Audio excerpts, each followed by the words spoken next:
प्रदेश की भजनलाल सरकार आचार संहिता के बाद में आमजन की समस्याओं के समाधान और विकास को गति देने में जुटेगी। इसके लिए सरकार के स्तर पर भी तैयारी पूरी हो गई है। तो वहीं कार्यकर्ताओं की सुनवाई और आमजन की समस्याओं के समाधान के लिए बीजेपी मुख्यालय में फिर से मंत्री दरबार लगेगा।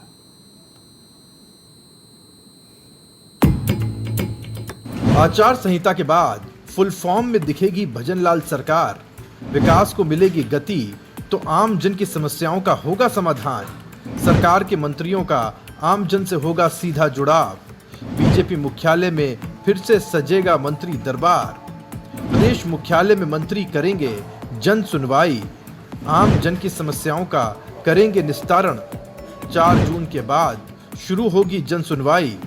संगठन के स्तर पर तैयार हुआ जन सुनवाई का खाका। चुनावों के चलते सुस्त पड़ी विकास की रफ्तार अब गति पकड़ती नजर आएगी। आम जन की समस्याओं के त्वरित समाधान और सुशासन को लेकर प्रदेश की भजनलाल सरकार ने ब्लूप्रिंट तैयार किया है, जो आचार संहिता के बाद धरातल पर नजर आएगा। विकास को गति देने के साथ आम जन की समस्याओं के समाधान पर सरकार का फोकस रहेगा। इसी के तहत अब मंत्री आम जन की समस्याओं को सुनकर उनका समाधान करेंगे।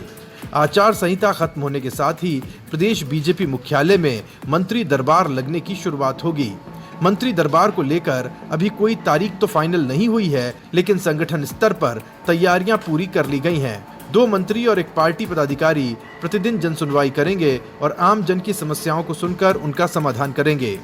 दरअसल बीजेपी मुख्यालय में जन सुनवाई की शुरुआत 2013 से 2018 में वसुंधरा सरकार के दौरान की गई थी। जन सुनवाई से न सिर्फ कार्यकर्ताओं का सरकार में मंत्रियों से सीधा संवाद होता है, बल्कि आम जन की समस्याओं का भी सीधे तौर पर निपटारा होता है।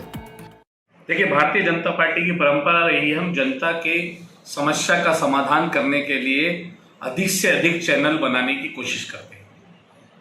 पहले भी जब हमारी सरकारें रही तो निश्चित तौर पर भारतीय जनता पार्टी कार्यालय में भी प्रतिदिन जन सुनवाई हुआ करती थी। उसमें 1 पार्टी पदाधिकारी और 1-2 मिनिस्टर बैठा करते थे। क्योंकि विधानसभा चुनाव के बाद लोकसभा चुनाव, उसकी आचार संहिता, इसलिए मुझे लगता है कि ये हमारा डिले हुआ। जल्द ही जन सुनवाई का दौर प्रारंभ होगा। मंत्रिमंडल के गठन के साथ ही 13 जनवरी को प्रदेश बीजेपी मुख्यालय में हुई बैठक में मंत्रियों को जिलों का प्रभार सौंपा गया था। साथ ही जनता से सीधा जुड़ाव रखने और उनकी समस्याओं का समाधान करने का खाका तैयार किया गया था। लेकिन लोकसभा चुनाव के ऐलान के साथ ही ये प्लान धरातल पर नहीं उतर पाया। पूरी सरकार लोकसभा चुनाव के मिशन 25 में जुट गई और विकास के कार्य आचार संहिता के चलते अटक गए। ऐसे में आचार संहिता के बाद जनता में एक बार फिर अपनी छाप छोड़ने के लिए सरकार फुल फॉर्म में नजर आएगी। लोकसभा चुनाव में मंत्री जनता से वोट मांगते नजर आए तो अब जल्द ही समस्याओं का समाधान करते नजर आएंगे। अधिराज सिंह नरूका, समाचार प्लस, जयपुर।